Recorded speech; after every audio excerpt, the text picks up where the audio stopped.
안녕하십니까. 유순복의 띵킹 아이튜브 시간입니다. 오늘은 논어하기편 9장 신종추원에 대해서 공부하시겠습니다. 신종추원이라는 말은 장례와 제사에 관한 이야기예요. 이 문장을 통해서 우리가 지금 직면한 그 장례와 제사를 어떻게 치루어야 하는가를 2부에 걸쳐서 1부에서는 장례문화, 2부에서는 제사문화 해서 공부를 하시겠습니다. 본문 들어가겠습니다. 증자왈 신종추원 민덕귀후의. 증자가 말하기를 임종을 맞이하여 신중하게 하고 먼 조상을 정성껏 추모한다면 백성의 덕이 후하게 돌아올 것이다 라는 문장입니다. 증자는요, 여기 백성의 덕이 귀하게 돌아올 것이다 라고 한 것을 보면 증자가 왕에게 한 말임을 짐작할 수가 있겠죠. 그러면 신종추원을 한마디로 또 다른 말로 하면 장상제례라고 할 수 있습니다. 임종을 맞이해서 치르는 것이기 때문에 장례와 상례가 되겠고요. 먼 조상을 추모하다 라는 의미는 제사가 되겠습니다. 그래서 오늘의 주제가 요 신종입니다. 다음 시간에는 추원에 대해서 공부하실 것입니다. 신종, 말씀드렸다시피 이 신종에는 상례와 장례가 있어요. 상례는 상을 당하여 치르는 예이고요. 장례는 시신이나 유골을 땅에 묻는 예식이에요. 상례부터 보시겠습니다. 이 상자는 옷 의자에다가 입구자이기 때문에 상복을 입는다 라는 뜻으로 새기는 사람도 있고요. 갑골문에 의하면 이 뽕나무 상자에 입구자 3개가 있는 글자가 있습니다. 옛날에는 이 단단한 뽕나무로 망자의 위패를 깎아서 만들었기 때문에 상나무 밑에 가서 곡을 하는 그런 글자로 상용을 한 것입니다. 그리고 또 다른 해석으로는요, 위의 글자는요, 떨어져 없어질 악자의 변형이고, 요 아래는 없을 망 해서 잃는다, 죽는다, 뭐 이런 식의 의미로 또 해석을 하는 사람도 있습니다. 어쨌든 이 상자는 죽는다, 잃는다, 상복을 입는다 이런 식의 뜻입니다. 상례를 치룰 때에는요, 이걸 어떻게 치루어야 잘 치루는 것인가, 다 고민을 다 해보셨겠죠. 사실 막상 상을 당하게 되면 친지를 잃은 슬픔도 슬픔이지만 당장 이 일을 어떻게 치루어야 하는가도 아주 심각한 문제죠. 왜냐하면 옛날처럼 이런 일을 겪을 때 집안에 큰 어른이 계셔서 이것은 이렇게 하고 저것은 저렇게 하라라고 하는 그런 어른들이 지금은 다 없어진 세상이죠.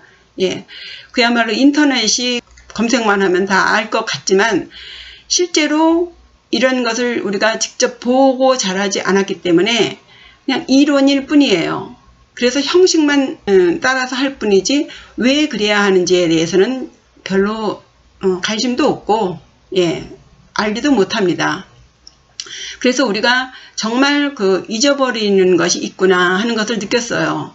그래서 제가 이렇게 3가지로 상을 당했을 때 망자 입장에서 이 상을 치러야 하는지, 남은 자의 입장에서 상을 치러야 되는지, 사회적인 입장에서 보여지기 위한 상을 치러야 되는지를 좀 같이 고민하고자 해서 이것을 주제로 삼은 것입니다.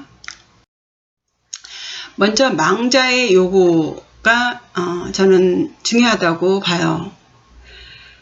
옛날에는요, 저희 할머니, 친할머니 돌아가셨을 때 다들 다 식구들이 모여서 임종을 지키지 않습니까?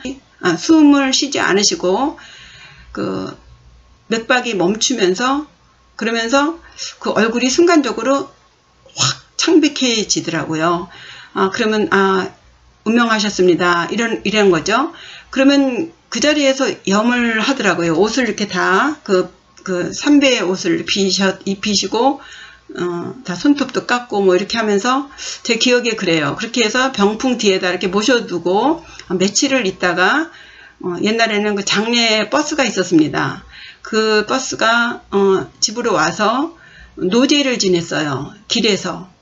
그래서 거지들도 막 옛날에는 거지가 많았잖아요. 깡통 들고 와서 마당 한 구퉁에서 먹는 모습도 있었고요. 그래서 노제를 지내고 그 다음에 이제 다 그 차를 타고 지금 거기 그 화장터였던 것 같아요. 거기로 갔다가 온 기억이 납니다. 제가 말씀드리고자 하는 것은 이 사람이 죽었을 때 이 망자가 무엇을 요구하는가에 대해서는 우리가 별로 생각을 안 했던 것 같아요. 이 사람이 숨을 쉬지 않고 맥박이 멈추었다고 해서 그 사람이 죽은 것이 아니라는 것이죠. 그 모든 감각이 서서히 끊어질 때까지는 최소한 3일에서 7일이 필요하다고 합니다. 옛날 어르신들은 이렇게 했지 않습니까? 옛날 분들은. 그러니까 가사 상태인 거예요. 가짜로 죽은 상태. 그러니까 동면 이런 상태에서 완전히 정말 운명을 달리했다고 할 때까지 그 병풍 뒤에서 그 망자가 충분히 몸이 다 완전히 이렇게 끝날 때까지 이 살아있는 사람들은 기다려줘야 된 것 같아요. 근데 지금은 그렇게 못하죠. 바로 냉동을 시켜버립니다. 이게 망자한테는 엄청난 스트레스일 것 같아요. 스트레스라고 하면 너무 가벼운 것 같아요. 갑자기 지금 죽음에 대한 아무 생각도 없는데 갑자기 얼려버리는 거예요. 끔찍하지 않습니까? 그리고 이 육체적으로는 이렇게 몸이 완전히 이렇게 이 감각까지도 완전히 멈춘 상태까지 기다려 줘야 되고요. 그 다음에 정신적으로는요. 아주 중요하죠. 이 망자가 이 죽음에 대한 공포가 얼마나 심각하겠습니까? 갑자기 몸이 안 움직여지는 거예요. 그렇죠? 예. 그리고 새로운 세계가 저쪽에 보이고 있어요. 그 세계가 어떤 사람에게는 환한 빛일 수도 있겠지만 어떤 사람에게는 너무나 무서운 공포스러운 그런 장면이 보이기도 하고 이 생사가 갈리는 상황 아닙니까? 이런 상황에서 어떤 최소한의 준비하는 그 마음 준비하는 이렇게 이 혼란스러운 상태를 준비할 수 있는 그런 시간이 필요한 것 같아요. 그리고 정말 이제 끝났는가 그런 절망감 이런 것을 완화시켜주는 그러면서 이 후손들을 보면서 창배를 하면서 뭔가 다시 만날 수 있을 것 같은 그런 그래서 위로도 받고 또 뭐 기독교 쪽으로 하면 부활이라고도 하고 우리 불가 쪽으로는 윤회가 있지 않습니까? 이런 식으로 스스로를 극복할 수 있는 힘도 마련하고 이런 식으로 육체적으로 정신적으로 이 망자가 이 시간을 충분히 누릴 수 있는 시간을 줘야 되는 것 같아요. 그런데 우리는 전혀 이 망자에 대한 생각은 없고 당장 우리 발등에 떨어진 이 일을 해치워버려야 된다는 그런 압박감이 있는 것 같습니다. 지금 세상에 왜 그렇게 못하는가? 말이 있지요. 변명이 있지요.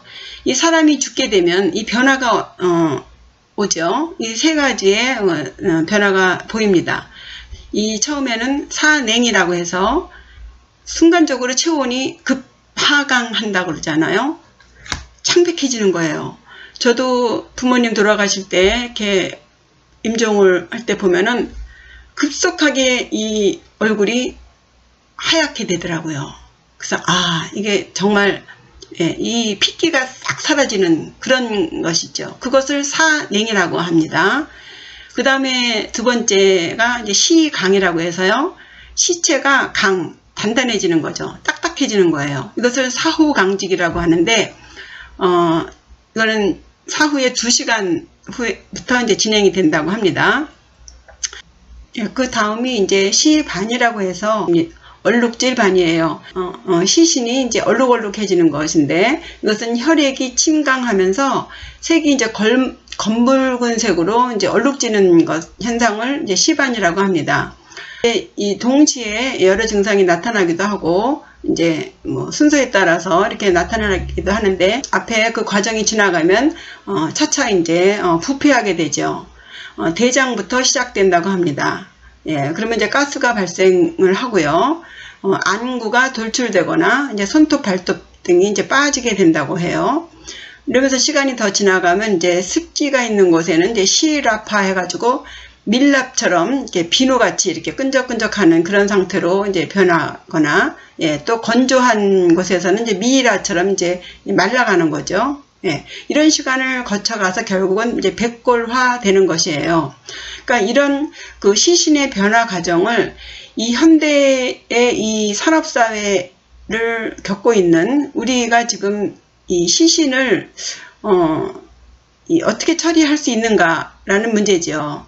옛날 농경사회에서는 그 얼마든지 땅이 있고 하니까 그 자연적으로 그 시신이 이 부패하는 과정을 충분히 이렇게 겪을 수가 있는데, 지금 이렇게 뭐 완전 다 차단된 그런 주택 구조 안에서 뭐 이 시체가 부패하게 되면서 그 냄새가 난다든가, 그리고 지금 너무 편안하게 사는 세상이 돼서 이런 일을 겪기에는 정신적으로도 너무 멘탈이 약하고요. 예, 그리고 또 해보지도 않았기 때문에 할 줄도 몰라요. 때문에 무조건 이제 상을 당하면 장례식장에 기대지 않을 수가 없게 되는 거죠.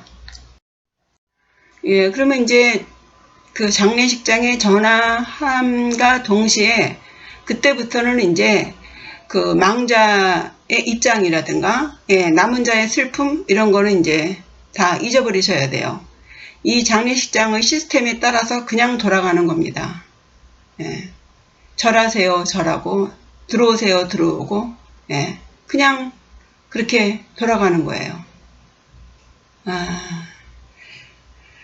그렇게 돼서 이제 잃은 슬픔, 예, 친지를 잃은 슬픔도 없고, 예, 망자가 무엇을 요구하는가 도 없고, 그저 이 장례식장에서 마련한 그 시스템에 그저 따라서 갈 뿐이에요. 그렇게 돌다 보면 어느덧 이제 끝나는 것이죠. 예. 상례는 이런 식으로 좀 망자 입장에서 생각해야겠다 하는 것이고요. 이론적으로나마 그 절차가 어떻게 되는 것인지 좀 알아보겠습니다. 예, 이 장사가 이제 첫 번째인데요. 이야말로, 예, 장사는 시신이나 유골을 땅에 묻는 것을 장례의 가장 기본이 되는 일입니다. 그 다음에 이제 장사를 치르고 나면 이제 초상 혹은 초우라고 합니다. 제일 첫 번째로 지내는 제사라고 안 하고 이제 존이라는 글자를 쓰더라고요. 예. 그 다음에 이제 두 번째가 이제 제우, 근심이에요. 첫 번째 근심, 두 번째 근심, 그 다음에 이제 사무제라고 들어보셨을 거예요. 예, 세 번째 근심의 제사를 지내게 돼요. 그리고 이제 모든 이 사무제까지 끝나면 이제 반원제라고 해서, 예, 혼이 담겨진 신주를 이제 가지고 집으로 돌아오는 건데, 예, 조금 자세히 살펴보겠습니다. 이 장사의 장자를 보시면요, 요 위에 풀초자가 있고요, 죽을 사자가 있죠. 그 밑에 받들 공자입니다. 그래서 시체를 놓고 그 위에 풀로 덮는데, 그것을 아주 공손하게 두 손을 받들어서 하는 일이 이제 장례 장자가 되겠습니다. 이 장례를 치르는 그 방법이 이제 여러 가지가 있겠는데, 가장 오래된 매장법 중에 하나가 이제 일단 임종을 하게 되면 그 시신을 자연적으로 이제 썩히는 방법이에요. 예, 한 1년에서 3년 동안 어떤 평평한 바위라든가 혹은 이제 뭐 평상이라든가 그런 데다가 이제 올려놓고 이제 가매장을 한다는 것이에요. 그래놓고 이제 거기다가 이제 이영이나 그 풀 같은 거, 낙엽 같은 걸 덮어서 자연적으로 이제 썩게 만드는 것이죠. 그렇게 돼서 시간이 지나면 이제 뼈만 남게 되면 그 뼈를 이제 묻는 그런 방법이 있겠고요. 그 다음에 염을 한 다음에 관에 이제 시신을 넣어서 묻는 행위가 이제 요런 행위를 이제 한 4, 50년 전에 이제 많이들 했죠. 지금은 돌아가시면 바로 얼려버리죠. 예, 얼립니다. 바로 얼려요. 그 다음에 또 어마어마한 몇천 도의 그 온도로 또 태웁니다.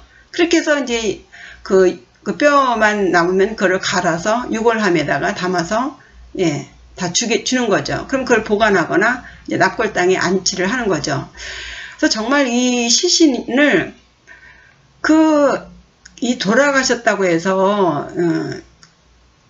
이 혼은 남는 거라고 저는 알고 있습니다. 그 혼이 얼마나 놀라겠습니까? 아무리 이 육체가 없다 한들 보세요. 그 교통사고나 무슨 사고로 인해서 손가락 하나가 잘린 사람들이 그러잖아요. 그 손가락이 없는데 그 손가락이 가렵거나 아프거나 그렇다는 거 아닙니까? 이 몸이 없어졌다고 해서 안 느끼는 게 아닌 것 같아요. 이 불이에요. 모든 건 둘이 아니에요. 몸이 혼은 연결되어 있거든요.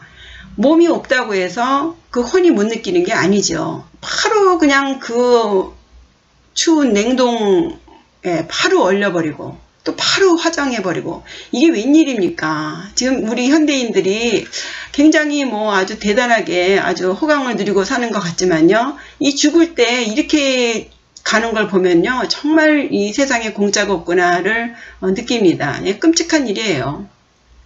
예, 어쨌든 이런 식으로 이제 장사를 치르고 또 한쪽에다가는 이제 빈소를 차리죠. 이것을 빈예라고 합니다.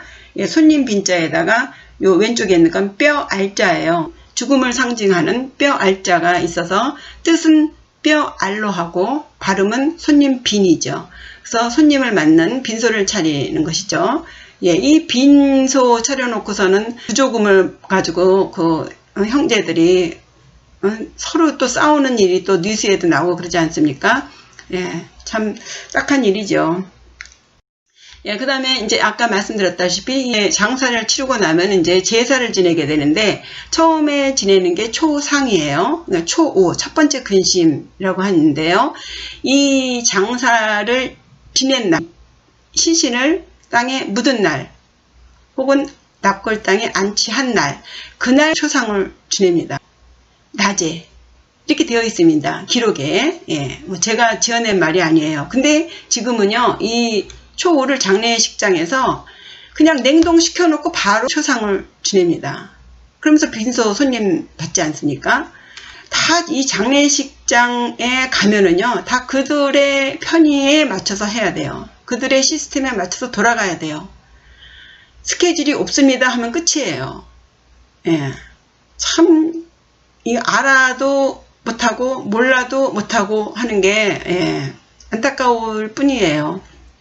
초우를 지내고 나면요, 제우 두 번째 제사를 지내게 되는데요. 초상한 날 다음에 지내는 게 제우가 아니에요.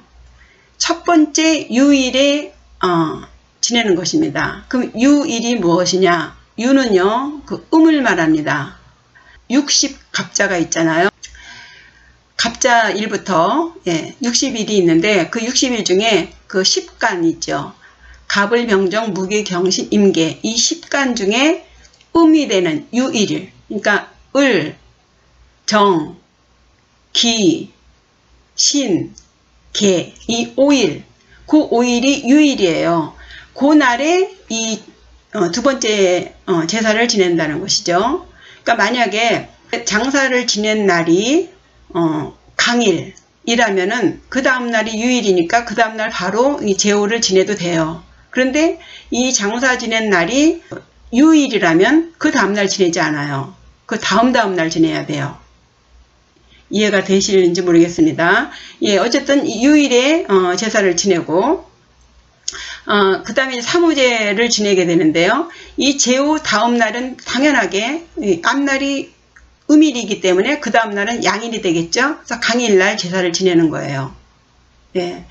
제가 이렇게 조금 어려운 것은 자막에다 조금 자세하게 설명을 드리니까 자막을 잘 차분히 보시면 이해가 가실 것입니다.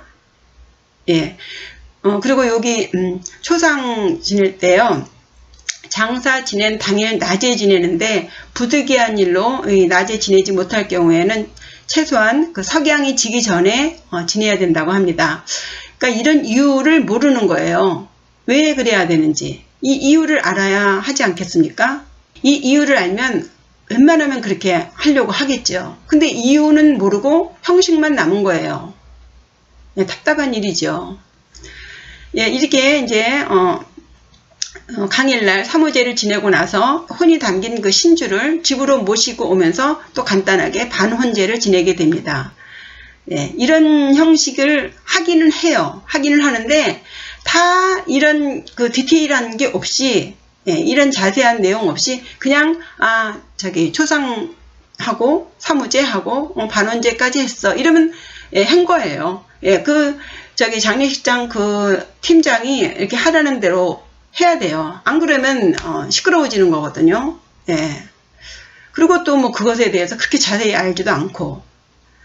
그러니까 참 쉬운 일이 아닙니다. 이 현대에 살면서 이 옛것을 고집하자고 하는 것이 아니라 옛 사람들이 이렇게 할 때에는 이유가 있었거든요. 그 이유를 알면 그 이유에 맞춰서 현대에 하면 할 수가 있어요. 근데 이유를 모르기 때문에 형식만 남았기 때문에 악습으로 평가절하되는 거예요.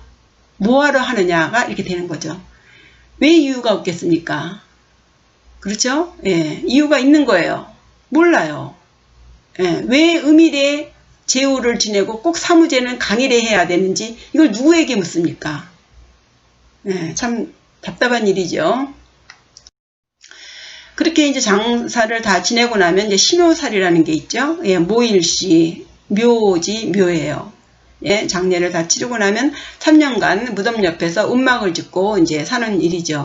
이렇게 신묘살이를 하게 되면 옛날에는 뭐 자기 그 벼슬이라든가 뭐 모든 생업을 다 멈추고 예, 신묘살이를 했죠. 그러니까 지금으로서는 상상할 수 없는 일이죠. 얼마 전에 텔레비전에서 이 신묘살이를 하는 아저씨가 나왔는데 참 효자지요. 무슨 인연으로 저렇게 할 수 있을까 하는 생각도 들고요. 예. 그 공자 제자 중에 그 자공이 공자님 상을 3년 하고 나서 그 동료들은 다 각각 그 고향으로 돌아가고 생업으로 돌아갔는데 그 자공은 이 3년을 더 심효살이를 했습니다.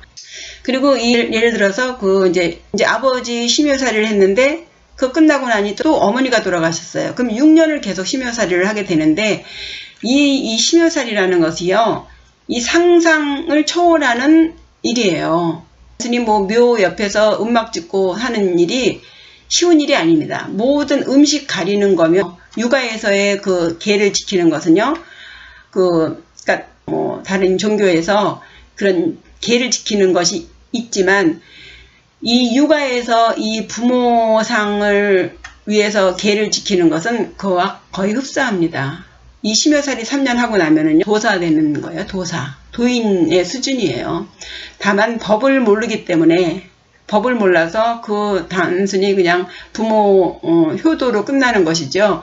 법을 알면서 이 심효살이를 하게 되면요, 도인의 경지로 올라가는 거예요. 예, 그냥 3년을 그냥 심효살이 했네라는 것을 얘기하는 게 아니고 정말 제대로 심효살이를 한다는 것이 보통 어려운 일이 아닙니다. 때문에 그 쌍초상 난다는 말이 있지 않습니까? 심효살이 제대로 하면요, 죽음 직전이에요. 예, 쉬운 일이 아닙니다.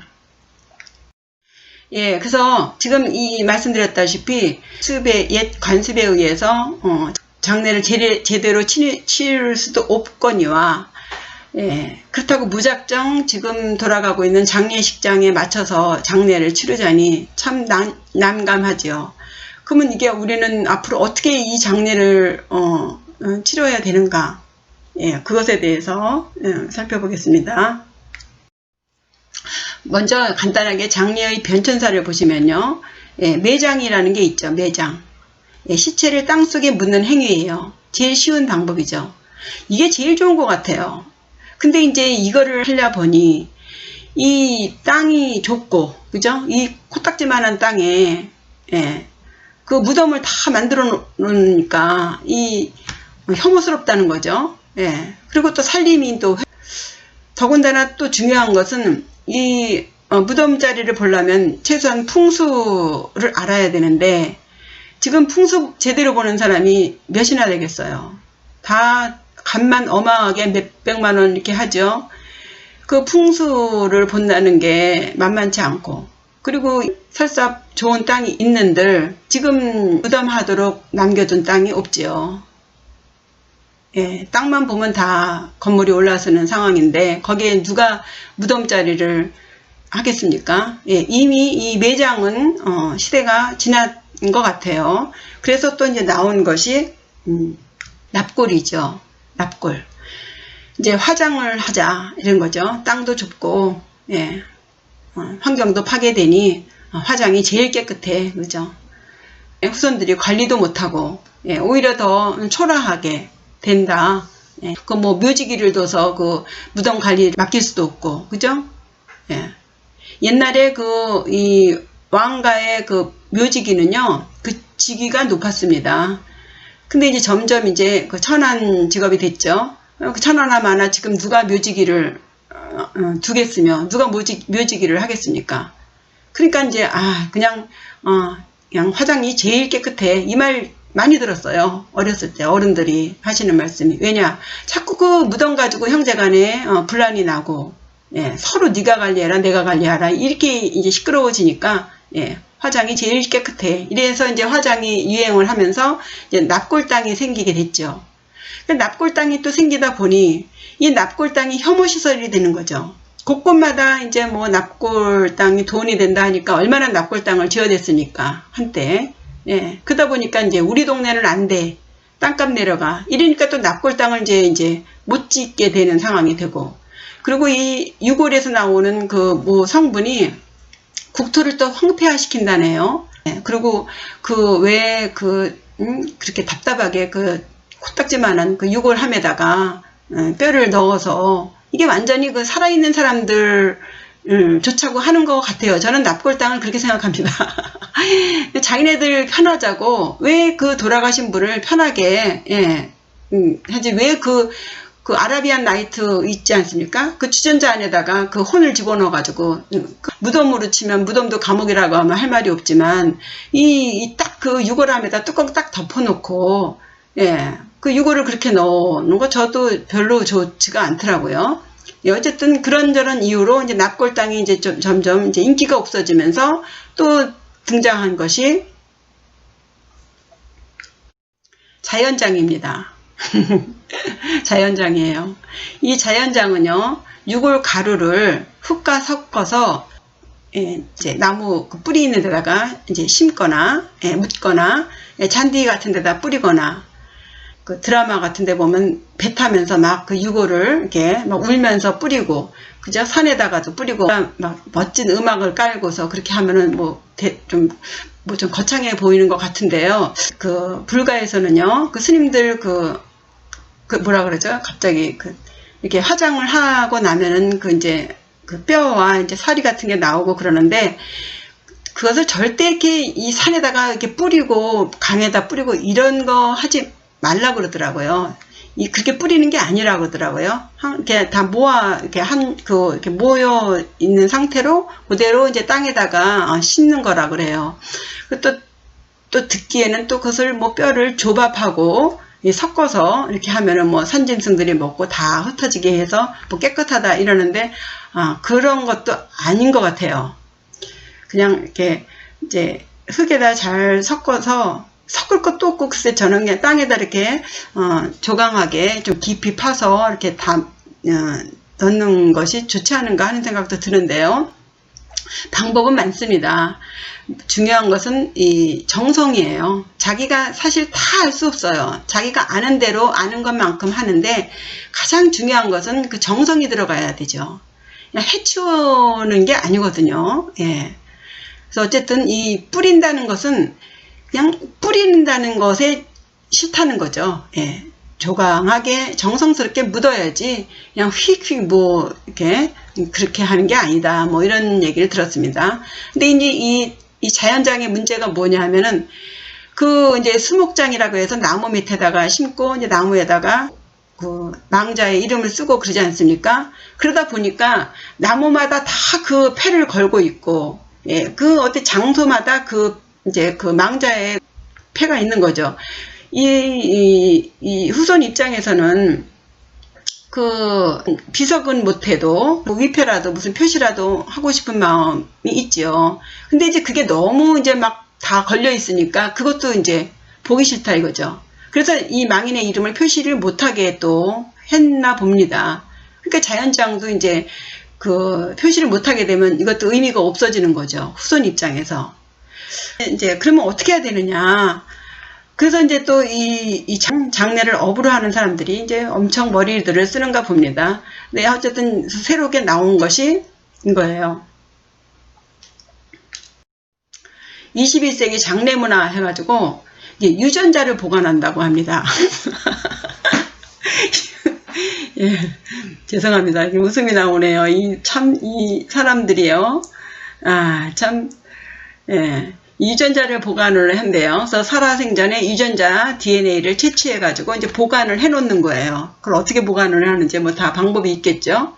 이게 보관을 해놓고 또 이후에는 이제 이 유전자를 가지고 사람을 이제 만들 수 있는 그런 과학으로 발전할 수 있다 해서 유전자 감식이 가능한 그런 머리카락이라든가 치아, 손, 발톱, 뼈, 뭐 이런 거, 혈흔 이런 것을 보관을 해놓는다는 거예요.